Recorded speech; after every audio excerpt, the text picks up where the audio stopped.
Hey everybody, welcome to Making a Geek. I am Damien DiCarlo. I am hosted here with my lovely co-host, Avatal Stone. Hi, Avatal. Hey, how's it going? I am well. Thanks for being here. With us today, we're also being joined by Fanbase Press, which is the wonderful podcast and publishing company. Welcome, guys. How are you? We're good. Hi, Damien. Hi, Avatar. Hello. Good to see Hey you again. guys. Thanks for being Hello. with us. We're super excited. We're going to be covering Star Wars Episode 3, Revenge of the Sith. This is going to be a retrospect looking back. The movie originally came out in 2005, and we're going to just dive right into our thoughts, what we think of the film all these years later, as we continue going through the Star Wars saga. So we're just going to start off with the question, now that we've seen the film, most likely recent for all of us, I would love to pose the question, what do you guys think of the film now after all these years? How does it hold up for everyone? Brian, do you want to start? Yeah, sure. I guess I might be. I don't know if I am, but I might be the more positive. And I feel like for me, the more that with the prequels, I think I've discussed it on our previous episodes that we've talked about. But the more that I sit with the prequels, the more I'm able to let go of what my preconceived notions were. Just as a fan of the original trilogy, and accept the story that George wanted to tell and that we were given. There are definitely still flaws, but this is probably the most well done or most solid of the three prequel films. And I feel like the more that I can let go of those preconceived notions, the more this film works for me. And I also would add, I think many fans would agree that having the Clone Wars as a companion piece also really builds this film into something that hits with more impact. If you're someone who's followed those films and you know what's going on with Ahsoka at this time, or the previous characterization that's been built between those three characters, Ahsoka, Obi-Wan, and Anakin, I think there's things that play out more strongly in this film than just the first time we viewed it in theaters with just the two previous films to go off of. Yeah, I'll definitely agree with that as well. Barbara, what are some of your thoughts regarding the film now? Honestly, and maybe this is to your surprise, but I agree 100% with everything that Brian said. I think that years ago, I felt that episode 3 was the strongest of the trilogy, and I still feel that way.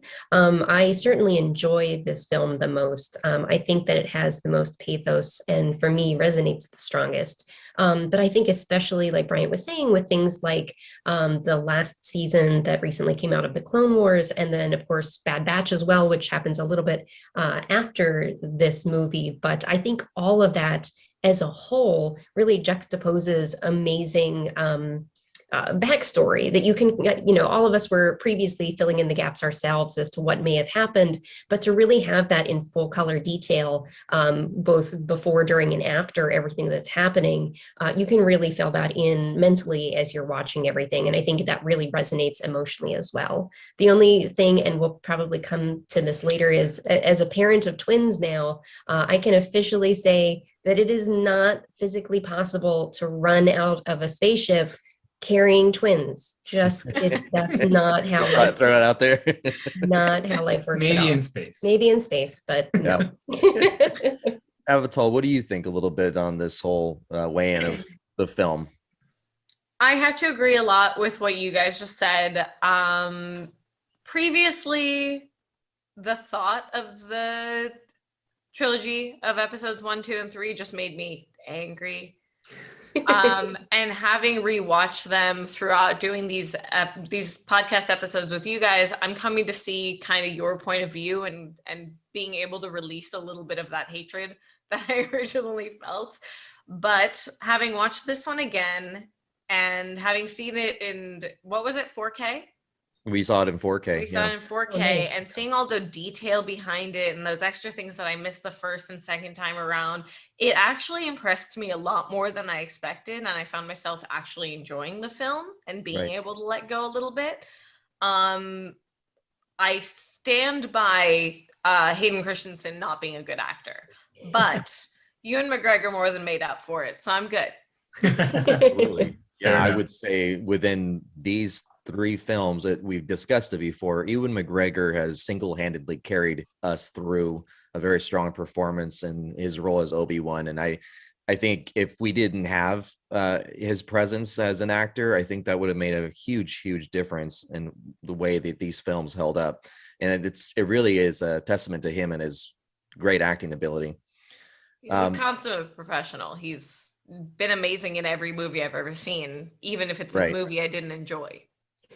Yeah, no, he's a fantastic actor, and it still shows even after all these years. I mean, he's progressively just gone better and better.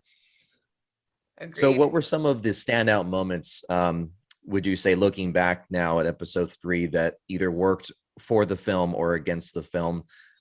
Brian, let's start with you on that. Okay. The one that I go to a lot these days is, I have to say, this is not something I realized on my own. It was pointed out by another video essayist online who was examining the film and how they thought there were overlooked positive points or well-crafted moments.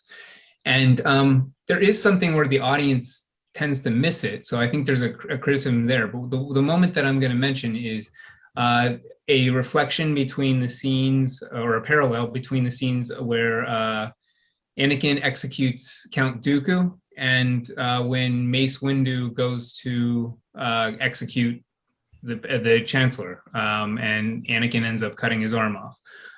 In the first scene, we have Anakin being pushed by Palpatine. He says, to kill Count Dooku, even though he's unarmed. Anakin does it.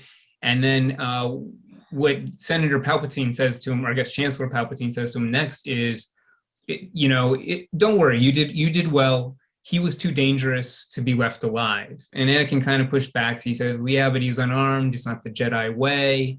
And Palpatine kind of just goes into, well, revenge is very natural. You have to understand. It's completely understandable. And what is interesting is these exact phrases come up when we have this confrontation of the Jedi attempting to arrest Palpatine. When it's left with just Mace Windu and Palpatine, at some point, Mace, he seems to give into the dark side, to fear, and he becomes worried that there's no way to arrest Palpatine because he controls the courts and the Senate, and says he's too dangerous to be left alive. And Anakin pushes back. He goes, no, that's not the Jedi way. We have to arrest him. And Mace goes to do this, make a swing, and Anakin at that moment makes his choice. Cuts off Mace Windu's arm and essentially takes, his biggest step forward to becoming Darth Vader in this film.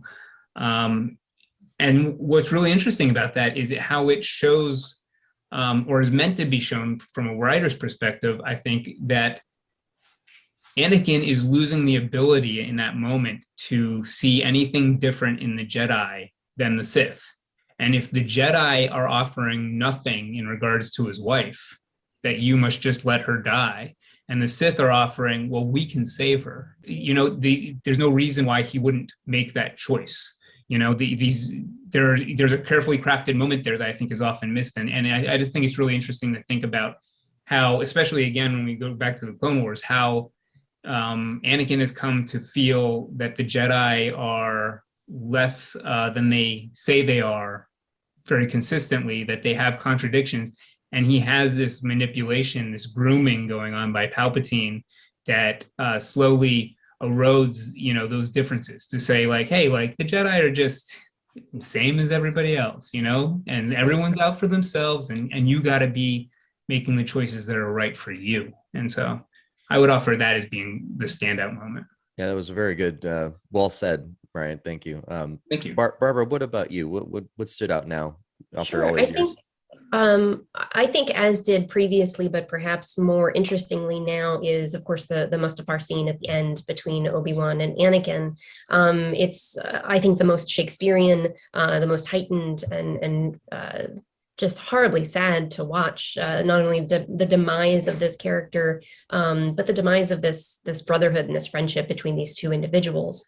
And I think what was interesting in this rewatch is that I have long felt that there is the theme of compassion that runs throughout the entire Skywalker saga, and compassion with regard to how it can affect people when applied, and also how it can affect people when it is missing. Yeah. And I think what was interesting in this scene is that you really do see a love that Obi-Wan has for Anakin, but I felt as if, and this is very strange to say, but that Obi-Wan kind of gave up on him in this scene. I think that Obi-Wan saw Anakin go a step too far, and he didn't know what to do with that. And I don't necessarily hold that against him, because people are flawed individuals. They can't be expected to make the right choices all the time, especially in the heat of the moment, and especially, no pun intended, heat of the moment. But I think what's interesting is to ponder what would have happened if Anakin had more experience, if he had more lived experience, more tools and capabilities to look beyond the failings of Anakin and still reach out to him. I mean, the one thing I will leave you with is, what would have happened if, instead of leaving Anakin there in the lava, if he would have taken him with him? What if Obi-Wan would have taken Anakin, healed him, and helped him to find a better path? But I think that the Obi-Wan that we saw there is not the Obi-Wan that we see later, that we meet in the original trilogy. And I honestly am so excited to see this new Obi-Wan Kenobi series that's going to be on Disney Plus, because I think that's exactly the journey that you are going to see emotionally. You are going to see the Obi-Wan that left his best friend, his brother, in the lava on Mustafar, just, having given up on him emotionally, mentally, and then seeing the journey of him to becoming the Obi-Wan who perhaps would not have left him there. Well, he's also a soldier going from a soldier going to a Jedi, because they've been led astray. That was the point of the war, is to complicate or murky up the Jedi values and pull them further away from their true purpose. And that's complete with Obi-Wan. And what's interesting on top of what you're saying is, there was a cut scene. I believe it was the correct edit, but I know that there was originally going to be a addendum to, I guess, the immolation scene that we currently have, where Anakin was going to say, "Obi-Wan, help me," and Obi-Wan was going to be like, "No, I can't." And I think that would have really turned people off, on the character. But I do agree with you that when I look back now, it's really interesting that they purposely have him turn away when Anakin catches on fire. He doesn't move to put him out of his misery or to help him. He just looks away, and that's a very. I had a friend once say to me, he's like, I don't love episode 3, but that is some cold shit. When he gets burned up and Obi-Wan just looks away from him. So, and this is my take, and I appreciate your thoughts, Barbara. I felt that looking back, and you just reminded me, a mental note I made when I watched this, that I think the reminder for me in the Jedi way was to not feel. It was forbidden to love, first of all, right? And that's exactly what Anakin ended up doing. But I feel in this case that Obi-Wan was becoming what he needed to be as a Jedi to carry through this moment. I think it wasn't that he all of a sudden grew to disdain Anakin, but it was more just that he had to remove his emotions, that he couldn't even approach him while burning, to not allow him to be tempted or to feel that emotional pull to feel sorry for him or to try to help, because I would assume that the Jedi way is to not feel at all, because that is the path to the dark side. So that's what I got out of that scene, looking back again, because I didn't feel at the time that I didn't know the real true reason the way he left him that way, or quote unquote deserted him. What do you think on that, Avatar? I know you and I saw that scene, and we had some comments on that immolation scene. Yeah, I mean, I'm glad you brought up the Mustafar scene, because we actually paused it to talk about it while we were watching it. And I brought up, and this might be a little repetitive at this point, but that they weren't fighting from a place of hate. They were and I might actually disagree with myself now after what you said, but they were fighting out of a place of love. They still loved each other, but Anakin was starting to pull back from that. He didn't feel that as much anymore. He just felt like it was his duty. They were fighting out of a sense of duty to what they were to believe in, what Anakin was being brought to believe, and what Obi-Wan believed was right. So Right. it was a brotherhood in arms, if anything. I would agree with that. I feel that they, man, the chemistry between Hayden Christensen and Ewan McGregor during that fight, if nothing else, was to me it was my favorite lightsaber battle to date. To me, that's the greatest one. And for me, It's up that was there. I was telling Avatar, like, it's funny. I'm thinking this is the greatest fight every time I see it, and neither of them die. So it's just like, it's kind of funny, and you knew that when you first saw it, and yet it still was exciting. It was, you had this big showdown between the two, and it was done flawlessly, in my opinion. I feel that it was they were almost two equals, like, fighting each other. It was almost like a mirror match. Like, they were they were doing the same exact moves, they were doing the exact same things, to a point where they kind of just got kind of like, well, I mean, what are we gonna Well, do? they were I mean, mirroring each other. doing We the were same talking thing. about that. Yeah. Yeah. I think what's really interesting, and I think it's a combination of what everyone is saying, but it's interesting to think of generationally the Jedi and how they evolve their thoughts on the tenets of what it is to be a Jedi, and what you have to be a Jedi. Because I'm sure from the Book of Wills, it's one very specific thing versus what you see through the ages, and we see in the movies Jedi's like Mace Windu, and of course Yoda saying one thing, like you were saying, Damien, that it's a very strict code that you have to walk, one without emotion, one without love or compassion. And it's interesting just to see generationally from them to Anakin and Obi-Wan, because now, like Bryant was saying, with the benefit of the Clone Wars, we now see that neither Obi-Wan nor Anakin were free of love. I mean, we know now that Obi-Wan, had a relationship. To what degree, we don't entirely know, but he had a relationship of love with Satine from Mandalore. So we see that even in that, Obi-Wan and Anakin share that that growth as individuals and as Jedi, that we are still Jedi, we still believe in the tenets of being a Jedi, but we also relate with one another because we know what it is to have that love for another person. But whether they choose to act on it, like you were saying, Damien, is really what casts their path forward as Jedi. So it's just so interesting to think, especially because then, of course, in the later films, those tenets kind of go out the window when you get to Luke and Leia, and then additionally when you get to Rey and Kylo Ren, etc. So it's just so interesting to think about. Sorry, that relationship still just. I'm sorry. So let's go into that. So let's go into we're that. We're gonna cover that. Okay. That brings me to my next question. So we stood out. We had these moments that stood out that were positives. Now, what about the negatives? Let's start with you, Avatar. I'm sorry, I just woke up. What was that? Welcome to the show, Avatar. I try. No, I was wondering, now at this point, we talked about standout moments in a positive light. What are some, I guess, negative standout moments now looking back that stand out? I think you touched on this whole love story. I think you know how I feel about it, with the obvious exception of Leia and Han. I don't feel personally, and maybe it's because I'm not a romantic, I don't feel Star Wars is the place for romance.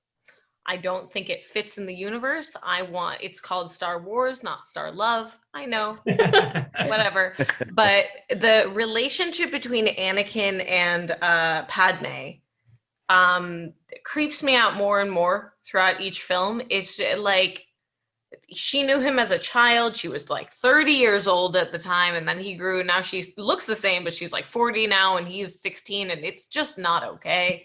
And then they have these kids together, and yeah, this is the greatest setup for the greatest trilogy, 4, 5, and 6. We need Luke and Leia, but could they have come from a less like creepy place? Maybe. I see what you're saying. Yeah, and I don't agree with you 100% on this, but I feel that looking back, the more times I do see this, it is a little bit of an uncomfortable way to go about this love story. Like, it's an uncomfortable I don't know if it's just the acting or the age difference or the way Hayden Christensen's style of acting is, which I didn't think he did horrible, but it felt very uncomfortable and kind of forced.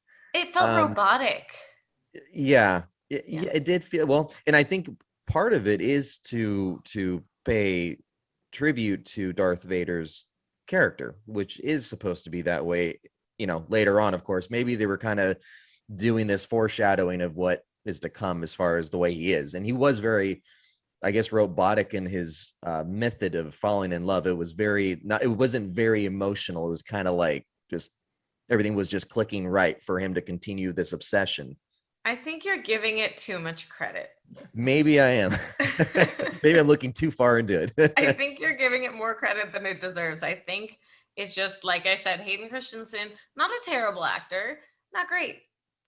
And I think he personally couldn't do that aspect of it very well. Barbara, what are some points of the film looking back that didn't hold up so good for you? Anything stand out for you? Sure, absolutely. I actually, in the last rewatch that Bryant and I did, I noted in the final scene, I guess not final scene between the two, but before Padme leaves for Mustafar to go and find Anakin, she has the final scene with Obi-Wan in her home. Why are you laughing? I'm laughing because Barbara's critical scene is also my favorite His scene. favorite scene, Favorite so scene of the film. sorry. We had this discussion when we were watching. I'm so sorry. No, go ahead. You're welcome to your opinions. Interestingly, and I don't necessarily agree on Hayden Christensen, because I think, unfortunately, I think George Lucas is not an actor's director. And by that, I mean, he does not understand. He's amazing at storytelling, right. And at cinematography. He does not understand how to relay emotion to actors, which is why, especially in the behind the scenes of the original trilogy, you even see like Carrie Fisher and Harrison Ford and Mark Hamill being like, making fun of George because he just doesn't get it. Right, and then right. That's fine. Not every director is an actor's director. Exactly. And I think that's why I promise I'm getting to a point here with this scene, but I think that's why you see character or actors like Natalie Portman and like Ewan McGregor succeed in these prequel films, because they are veteran actors. They know what they're doing. And sometimes when they're given a really poor script and perhaps no direction whatsoever that's helpful to them, they can still make do with a bad script and deliver a good performance. I think that in Hayden Christensen's case, he is a good actor. I've seen him do really well in films, but I think that given his newness to the industry, and I think that any of us, if we were working against a great like George Lucas, would simply kowtow to whatever he tells us to do. So if he tells us to, line read a line a specific way, hey, George, sure, absolutely, I will be happy to read it that way. So I want to give him that credit. Interestingly, in this scene, I'm going to say the opposite for Ewan McGregor. I really did not believe the pathos that he had for what he was about to do to Anakin, because he acknowledges that what he's always known, which is that they have been together, Anakin and Padme, that they have a relationship with one another. He acknowledges verbally something that no one has wanted to say, but that they are together and these are their children. She's pregnant with his children, or child, they thought at that point. But his delivery of that line to me just seemed throwaway. It didn't feel to me as if he was saying subtextually with that line, well, you're carrying his child and I'm going to have to go and kill him right now. I just really didn't feel that in any way, shape, or form. And then, of course, that's where we go in the next scene. So sorry, long way to get there, but no, that was good. I'm glad you brought that up. Yeah, that's very interesting. That's okay. Yeah. I personally, I didn't like the delivery of that line, especially because Avatar and I were like, no crap. Yeah, of course, that's that. Yes, no, Anakin's the dad. That is really interesting that you say that, because I didn't even think about that. But we were watching and I just went, okay. And I didn't even think past that. I was just like, that, yeah, obvious. Yeah. Brian, what was the opposite here for you? I need to apologize. For me, I guess the standout, failures or negatives, I guess, of the film would be I guess two elements of the villains. I think that General Grievous was pretty much underused. You know, I don't know if what George's approach specifically was going to be with that character, but he's dispatched pretty quickly. You know, you have this big windup of like drawing 4 lightsabers, and then they fight for like 2 seconds, and he loses a hand. And you know, again, maybe that is supposed to be the point, is that you know, he's nothing compared to a Jedi like Obi-Wan Kenobi, but it feels like something was missed there, especially when we look at some of the other iterations in the animated series of the character. The other one that really bothered me, and this is something that I think was present through all the prequels, but we have in Return of the Jedi, when we see the Emperor, we have someone who sort of is more of a presence than an actual physical force. I mean, he does electrocute Luke at one point, which is a pretty terrifying scene, but he's not leaping around. He doesn't have a lightsaber that we know of. His control is greater than that. He seems to be able to sit there and know that he's powerful without having to lower himself to physical combat the way that Vader and Luke do. And I guess I always saw that mirrored in Yoda as well, as Yoda's not someone who's picking up his lightsaber in the original trilogy and heading off to fight the Emperor and Darth Vader. It seems like he is risen above that in his Jedi status.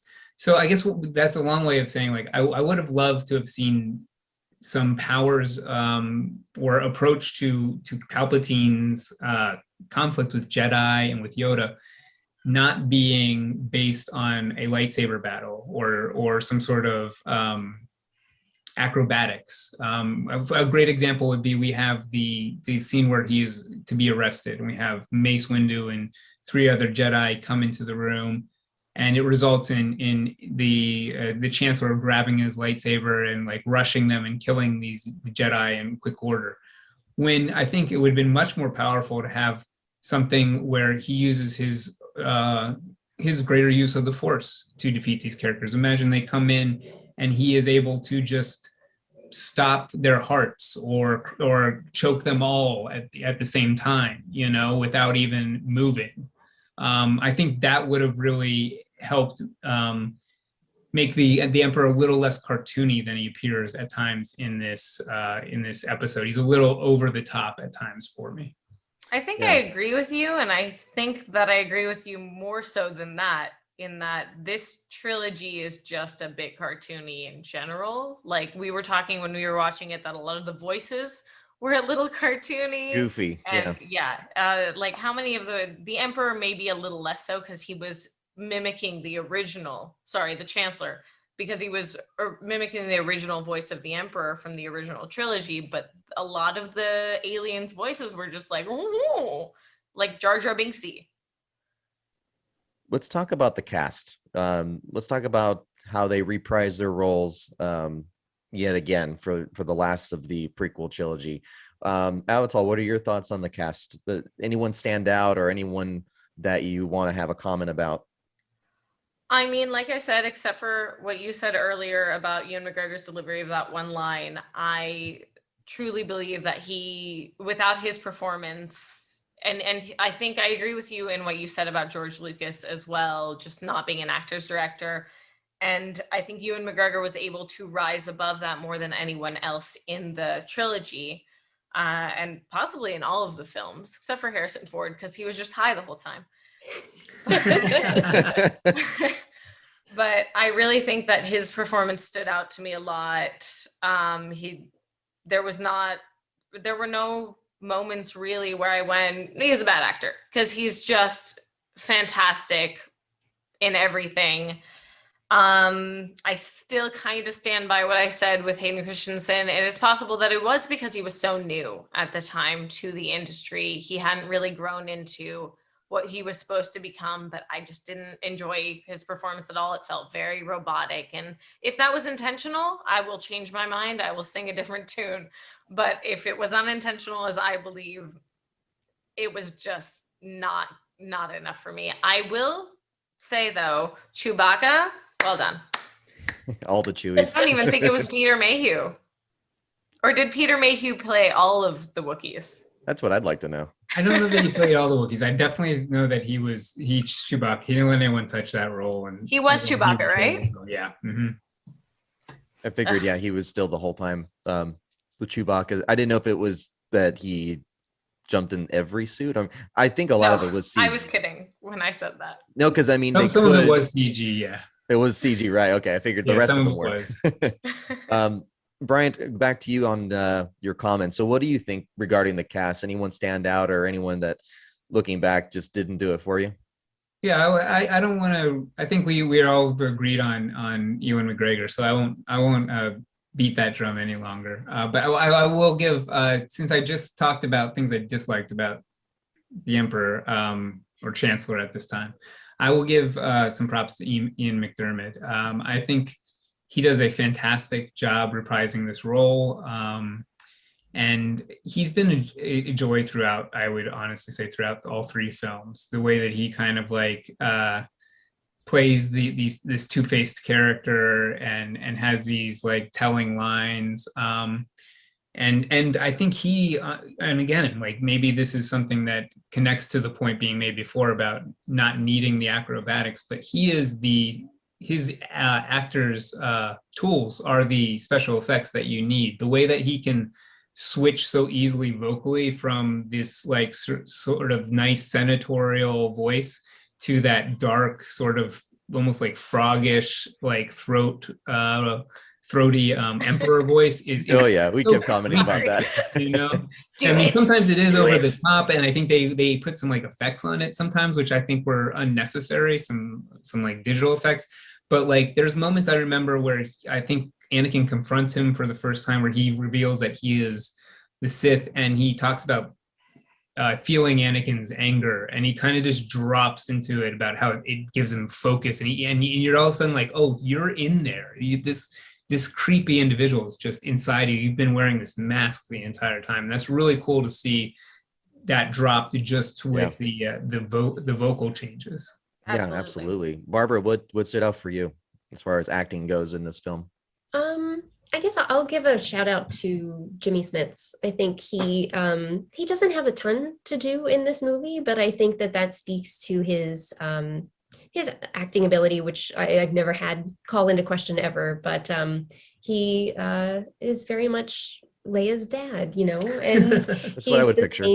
Yeah, he's the same Bail Organa that we see in the Clone Wars, and that believably is someone that, you know, leads the rebellion until she's able to take up the mantle, and so many others. So I'll tip my hat to Jimmy Smits. I want to say that I'll go right back. Yeah, in agreement with Ian McDiarmid. I mean, that to me stood out for the first time this time watching it, and his performance was just so unbelievable. I couldn't believe like I had missed all that, not seeing it for a while. And he did very well in all of these films, but I think he really shined in episode 3, and everything just came together for him to just be the Emperor and just go full on. It's almost like he was holding it in, like you were saying, Brian, like he just had this mask on and he finally gets to take off this mask and be who he has been inside this whole time.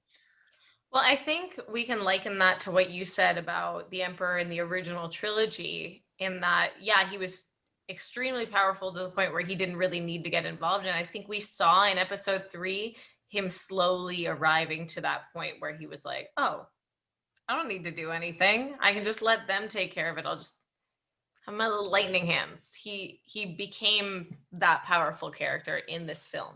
Absolutely. And it was a joy to watch. I'm going to say, though, I did not enjoy, for the first time also, I didn't enjoy looking back. I wasn't big on Christopher Lee's character. I think he added a bit of a cheesiness for me. I think it was just because I love Christopher Lee. He did fantastic in the Lord of the Rings and other films. I felt somehow Count Dooku this time was a little bit, a little over the top, put on, I guess, is what I took away from it. Though I appreciate him as an actor, I feel he didn't work well for this trilogy.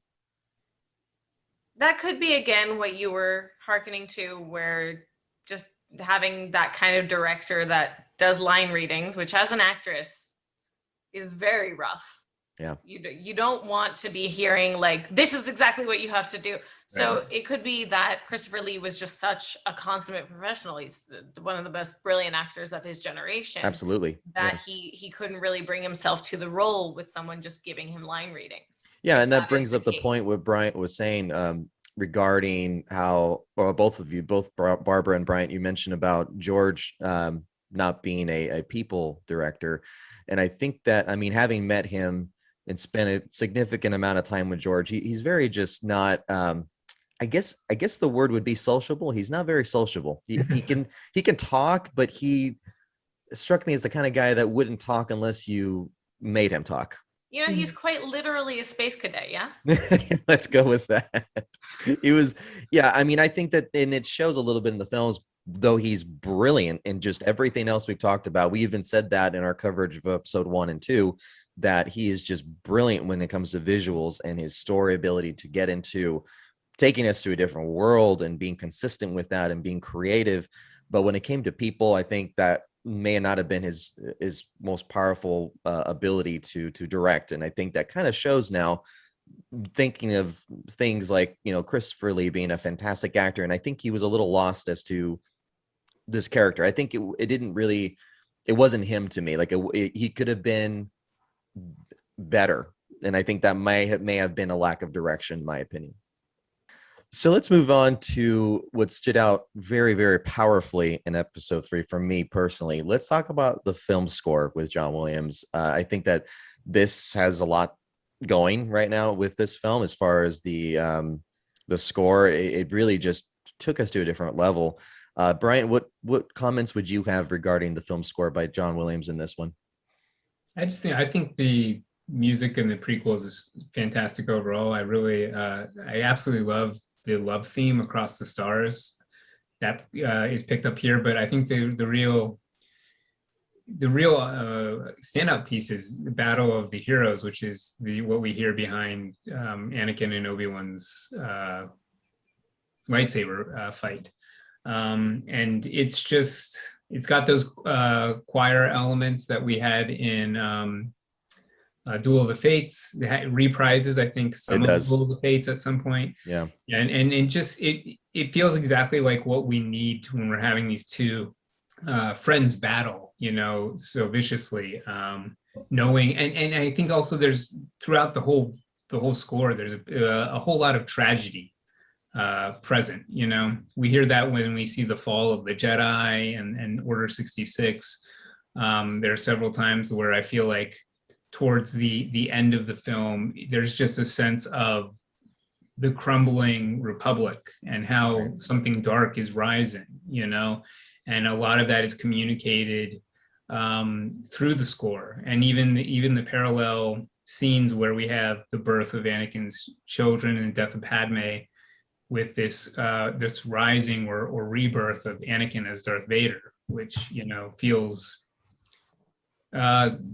tragic as well, you know, or epic and tragic, I guess is what I would say. So I just think he knocked it out of the park.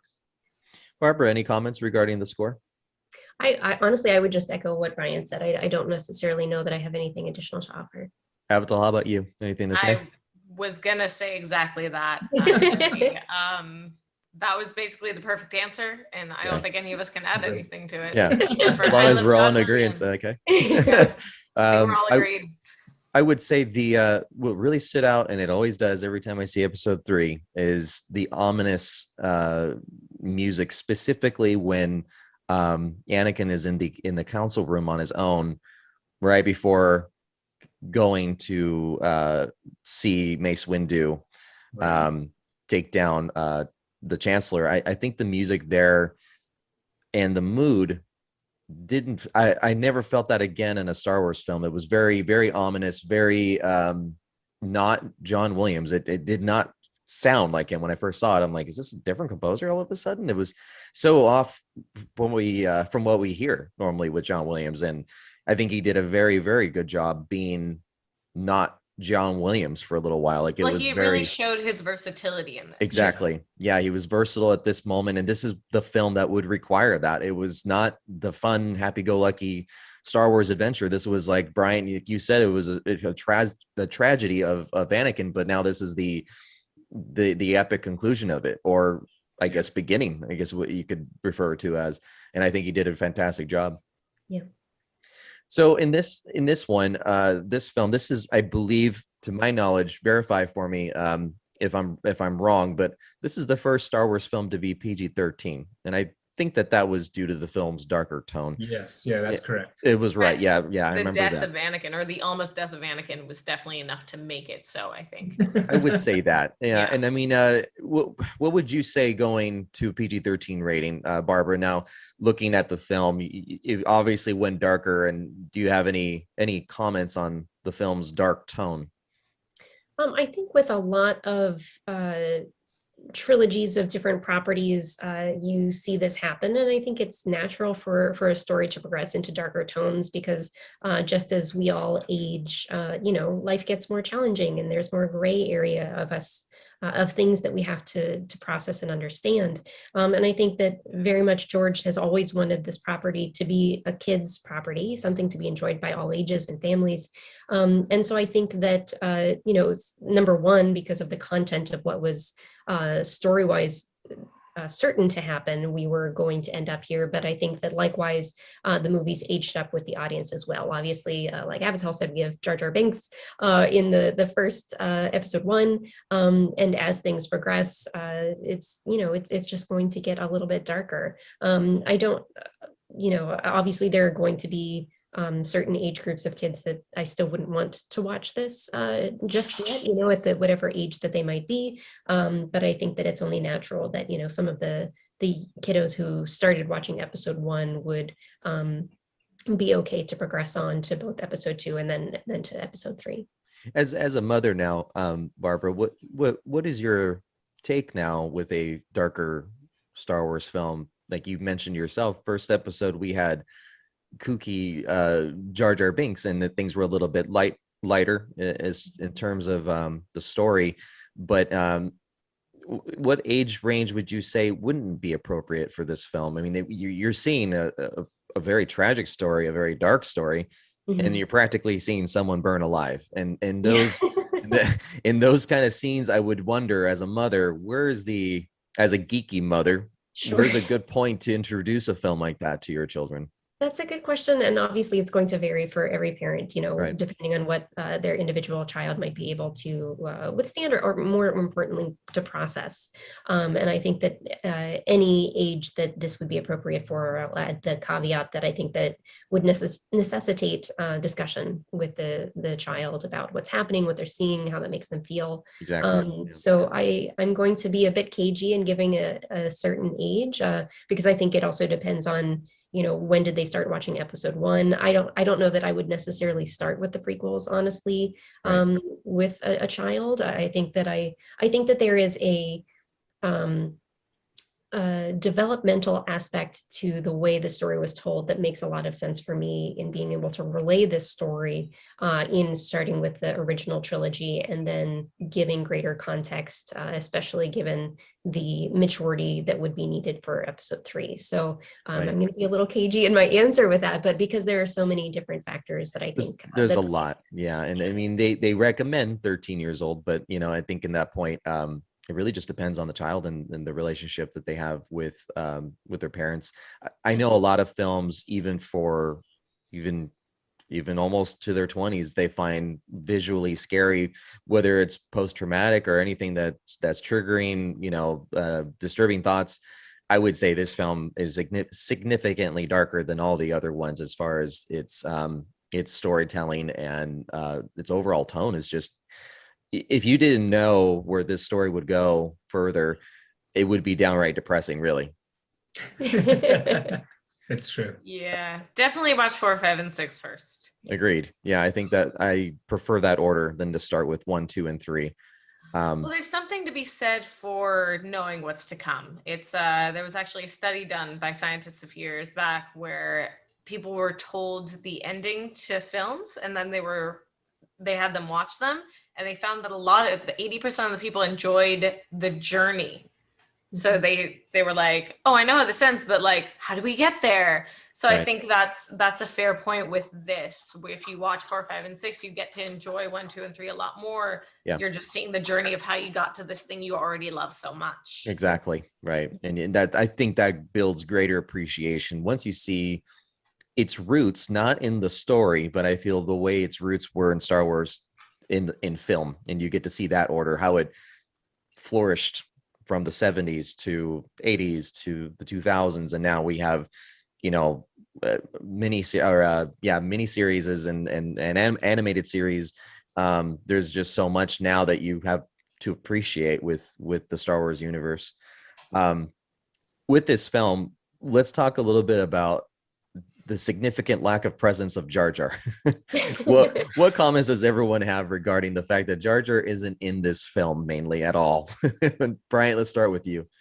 You know what? I feel bad for Jar Jar. I feel like Jar Jar he was a focal point for a lot of dissatisfaction with the prequels, and he was an easy target. I mean, I think we've talked in previous episodes. He's an archetypal fool. He put in a Shakespearean play.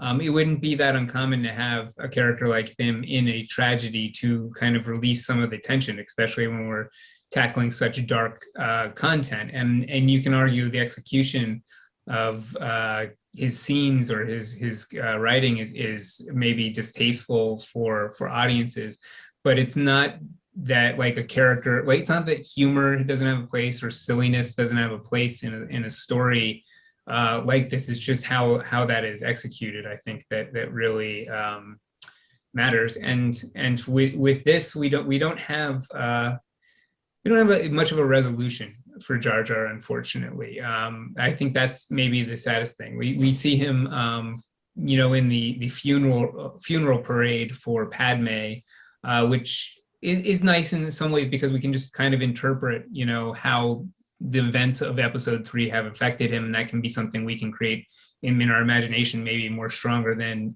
would have ever been depicted or fit into the story.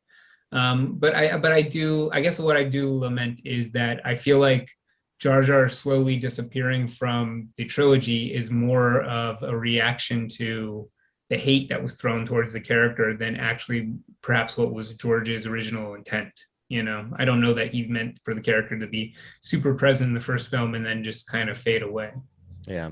And that's exactly what ended up happening. He was just very, very much just put in the background for only a few scenes I think he was in. Right. Yeah, definitely. Barbara, anything that you have to say regarding Jar Jar not being in this film? Did you miss it? Did you not like the fact that he wasn't in this film? No, I mean, honestly, I agree with what Bryant said, and I think that it was reactionary, most likely. Certainly we can speculate, but we really don't know. But I don't think that it would be uncommon, like Bryant said, in a tragedy, not to see this character any longer because the path of that character isn't necessarily needed. But I think it's a little different now when Jar Jar had played such a pivotal role, or at least such a visible role in the first film.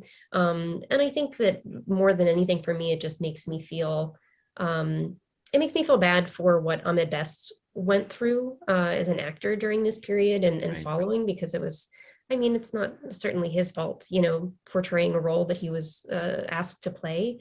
That was his job, and he did that as best as he could. I'm certainly glad, though, that he's getting a second career life right now. He's on a new Disney Plus game show as a Jedi himself, so I'm excited about that. But it's just, I think that there was a lot of toxicity around this fandom. Obviously, there's still a lot of toxicity in this fandom, but I think it surrounded the prequels, and I'm glad that that's dissipating a little bit. Yeah. Avatal, I know that you absolutely adore and love Jar Jar, and you can probably tell by the powerful sarcasm with me. What are you thinking regarding Jar Jar now being gone? Do you like that? What do you have to comment on that?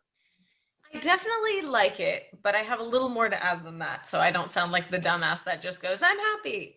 I had heard there's been a rumor circulating for a long time. It was a fan theory that Jar Jar was actually a Sith Lord, blah, blah, blah, blah, blah. Everyone's heard this theory.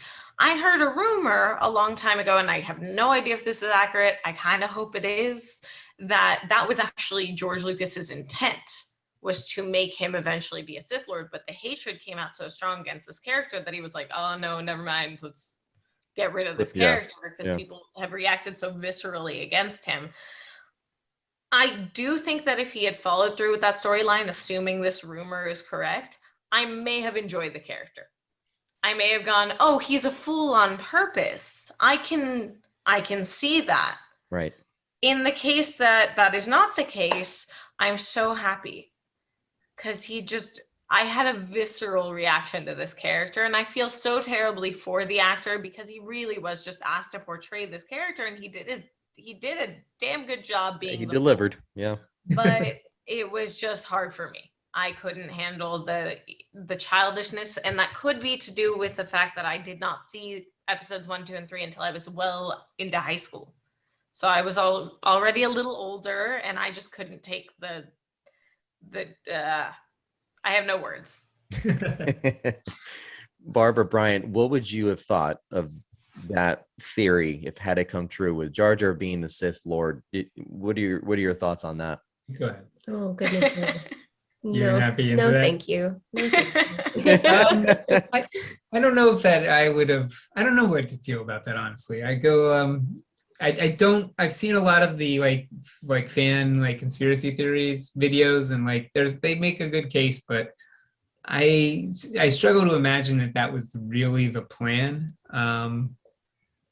And I wouldn't be opposed to that, I guess, concept of that kind of twist, but I don't see how that would fit into the story that we're telling with Palpatine and Anakin. I'm not sure. I guess I'll remain undecided. I don't know how that would have played out necessarily. And then I kind of do like the little peek we get into Jar Jar, I guess, in the new EU with some of the books, where he is now like this sort of sad street performer on the streets of Naboo. I guess that the kids are very fond of. So I wish we would see that in, maybe the background of an episode of The Mandalorian or something. Yeah. That's so heartbreaking. It is horrible. It's so depressing.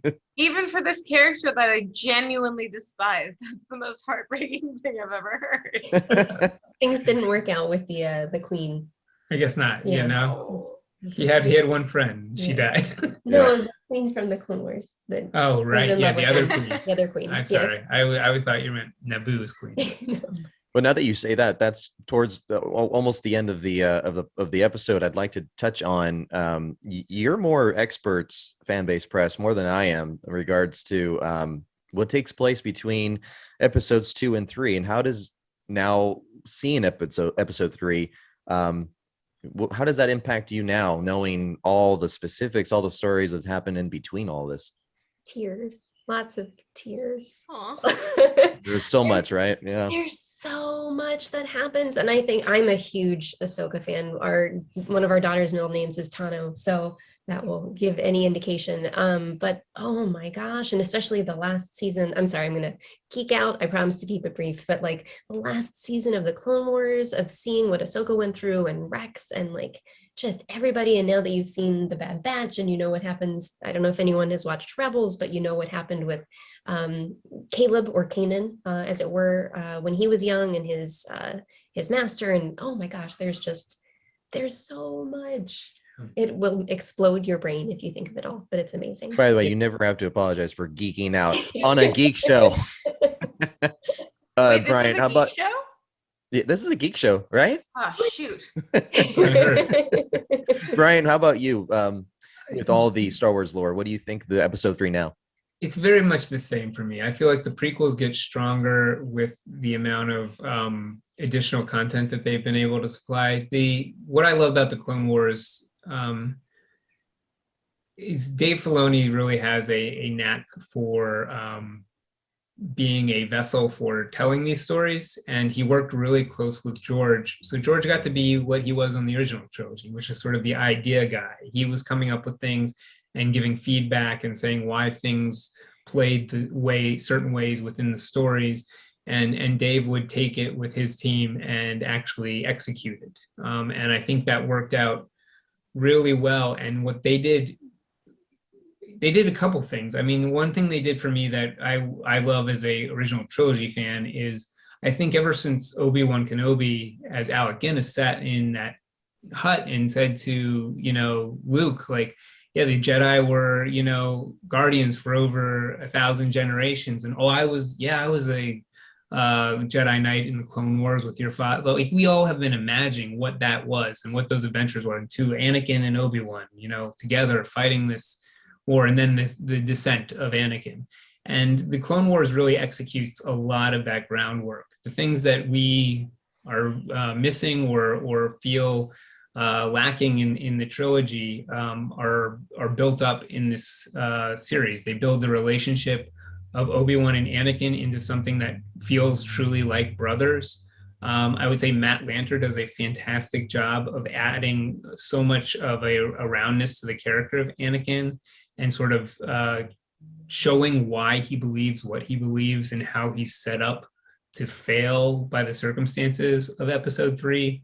You get more of a nuanced relationship with Padme. You get the relationship with Ahsoka, which just feels like this really, like, Ahsoka seems like such a missing piece at this point that it would not surprise me if there is at some point like a special edition of Episode 3 where there's like some sort of acknowledgement of the character, because there are all these cracks that weaken Anakin's allegiance or view of the Jedi Council, and further establishment of why they are losing their power and why they're reacting poorly.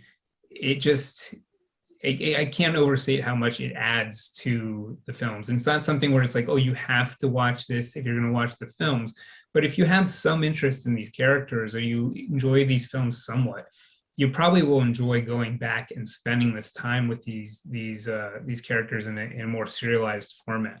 I mean, I would even dare to say just briefly that, and Brian and I talk about this often, but as much as I think Padme was pivotal in Anakin's journey to becoming Darth Vader, I would say that if there was anyone that honestly could have saved him, I think it could have been Ahsoka. Now that we've covered episodes 1, 2, and 3, which eventually we'll be covering 4, 5, 6 next, what is everyone's thoughts with this prequel trilogy now as a whole, looking back after all these years, after everything we've said regarding all the lore that's in between, filling in the gaps? Let's start with you, Bryant, in regards to this prequel trilogy.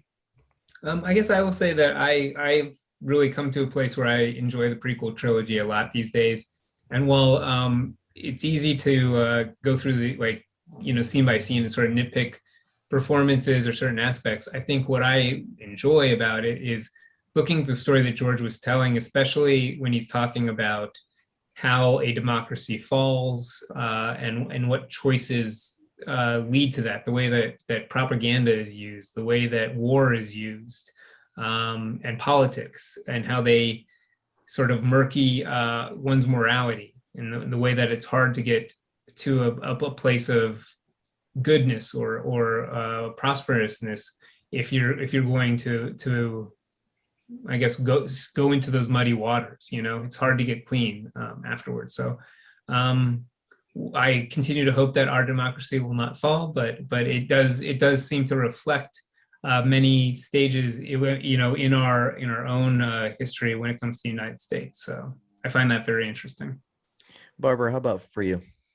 I think I'm going to juxtapose the prequels as films themselves with the journey of the Jedi generationally. And I think that just as we see in the sequel trilogy, we know that Jedi are fallible.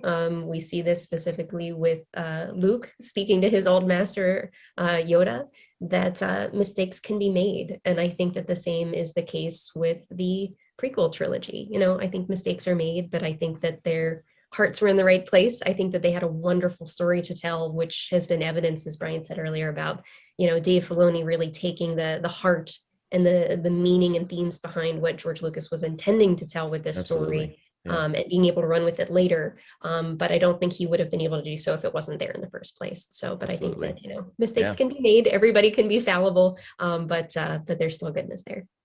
Avatar, how about for you? Sorry, I had to mute myself. My dog was drinking water loudly. So up until very recently, like I said before, I had just hated on the prequel trilogy. I think having rewatched them kind of with the podcast in mind and kind of with a more fair view, I've found that I've enjoyed them a lot more. There are certainly aspects to them that I don't enjoy and that I don't think I will ever be able to bring myself to enjoy. But as a whole, I think the storyline is not what I previously thought. I think it was actually very well put together and nuanced in a way that really shows the brilliance of George Lucas and his, I can't quite put it into words. I find that I do enjoy them now. I'm still going to be a lover of 4, 5, and 6 forever. The original trilogy will still be in my heart. Anytime I rewatch them, it's like they're brand new. They're my first love, but I can enjoy the prequels now. First love? I thought you said there's no love in Star Wars. Anyway, moving on. No. I'm going to say I feel, as I always have, that the prequel trilogy had its pros and cons. And I think that the pros looking back outweigh the cons for me. I will watch them anytime, knowing the big picture of what's in store with the entire entity of what Star Wars is. And I feel that that is the biggest draw for me, to always see the bigger picture of everything. I think that this lends itself well to be a good rewatch. If anything, I'm going to say definitely rewatch them in 4K. It is a complete astounding for me. Yeah, it really, I don't know if it was just specifically the TV I was watching on, but I mean, purchasing the 4K set and that, looking back into this whole now more detailed, more, I mean, you saw everything done beautifully, almost more so than the actual theatrical release for me. Maybe it was just too much for me to take in at once, but now really able to scrutinize every little bit. I really appreciated this version. So I would encourage listeners to get that set if you're going to rewatch it, because that to me is the best way to see it right now. Well, that's going to pretty much do it for us. I'm really happy that we did this. But before we go, Barbara, Bryant, where can folks find you? Sure. You can find us at fanbasepress.com. We are on all of the social medias: Facebook, Twitter, Instagram, YouTube, Apple Podcasts, and we hope that you'll give us a look. Absolutely. Thank you for being with us. And you can find us on Instagram at makingitgeek_podcasts. Don't forget to hit subscribe if you're watching the YouTube channel of this. And until next time, everybody, keep calm and geek out. Good night, everybody.